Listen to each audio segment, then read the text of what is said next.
Tonight we report on Sheriff Tom Jones' request to buy cameras and how a federal agency is stalling the development of new irrigation water for farmers. What's happening in sports, Bob? Central Washington held off Western Oregon to move to 3-1 in Great Northwest Athletic Conference play, and Moses Lake Swim and Dive edges out Eastmont in the pool. Here's a peek at our Weather Center forecast.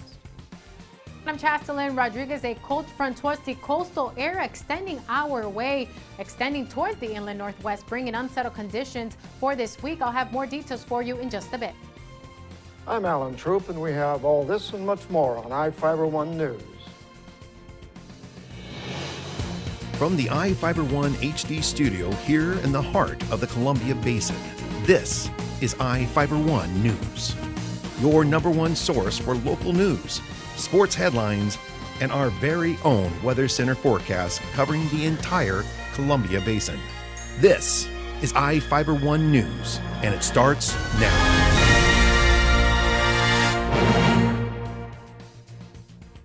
The Grant County Sheriff's Office wants to buy 18 cameras to help spot crimes as they are occurring. The Grant County Commissioners are expected to vote on the Sheriff's Office proposal to spend $68,000 this year and more for a 5-year agreement with Las Vegas-based Huntley USA. The contract includes 12 self-movable cameras, 6 stationary cameras, 9 tablets, and a connection fee. The Sheriff's Office began looking at installing the cameras following a series of drive-by shootings and a murder in the Larson community in February and March. Grant County Sheriff Tom Jones proposed placing cameras at the exits of Larson as a way of tracking people fleeing the area after committing a crime. The Sheriff's Office proposes placing 2 of the cameras around the Grant County Courthouse and in Desert Air, Beverly, and Schwana. Halloween is less than 2 weeks away, and if you're looking for some safe activities for kids, a handful of trick-or-treat events are being held in Ephrata. Reporter Jeff Chu has some more information. Halloween hits the streets of downtown Ephrata Business District early on October 31st. The event runs from 4 to 6 p.m. along Basin Street. Ephrata trick-or-treating lures hundreds of children in costumes, with many kids masquerading to the hilt. Last year, 32 downtown businesses participated, handing out candy to trick-or-treaters. Through Ephrata Chamber of Commerce, donations have helped business owners buy more candy to help the growing trick-or-treat demand. Last year, $400 was donated. The United Methodist Church and American Legion Post 429 will put on trunk-or-treat events, and the Ephrata Senior Center will host a carnival. Columbia Basin Hospital's Garden Oasis Assisted Living Center will also host trick-or-treaters in Ephrata. I'm Jeff Chu for iFIBER 1 News. A privately financed proposal to bring surface water to about 14,000 acres of farmland near Moses Lake has stalled. The Columbia Snake River Irrigators Association wants to privately fund an extension to the Columbia Basin project and have been approaching several groups, including the Grant County Commissioners, to garner support for their plan.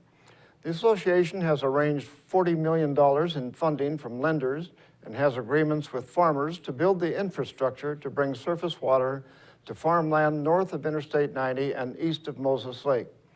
The water would replace wells drilled into the declining Odessa sub-area aquifer. The U.S. Bureau of Reclamation disagrees with the plan, citing the lack of a contract with the East Columbia Basin Irrigation District. An animal tracking camera and a citizen helped the Grant County Sheriff's Office catch a man suspected of burglary. On Sunday afternoon, the Sheriff's Office received a complaint about a Sagebrush Flats Road Northwest home being burglarized. The homeowner reported the item stolen and provided a dark picture from an animal tracking camera that showed a license plate of a vehicle at the home. Deputies tracked the registered owner of the car, but the man said he sold the car 4 months earlier and didn't have the new owner's information. Later the same day, the suspect visited the former owner of the car seeking a vehicle bill of sale. The former car owner called 911 and deputies were able to arrest the suspect on State Route 28. Steve Kiona, a 37-year-old Electric City resident, was arrested for the burglary. The Sheriff's Office reports Kiona reportedly had a loaded firearm in the backseat of his car, along with items from the burglary. More than 15 people were affected by a man using pepper spray in a pub in Moses Lake late Saturday night.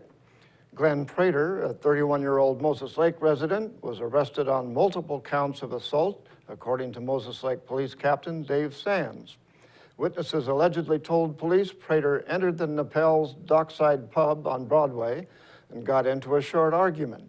Within 2 minutes, he reportedly pulled a can of pepper spray and used it inside the pub. The crowd, affected by the pepper spray, apprehended Prater and held him for police. Prater was treated for minor injuries. And now we take a look at people being sought by law enforcement. This is Sheriff Tom Jones with the Grant County Sheriff's Office. Each of the people you see here have a warrant for their arrest. If you see any of these people, we ask you do not attempt to detain or apprehend them, but call us at 509-762-1160 or send us an email at crimetips@co.grant.wa.us. If the person is presenting a danger, call 911. With your help, we can bring these people to justice and make our community safer. We'll be right back after this.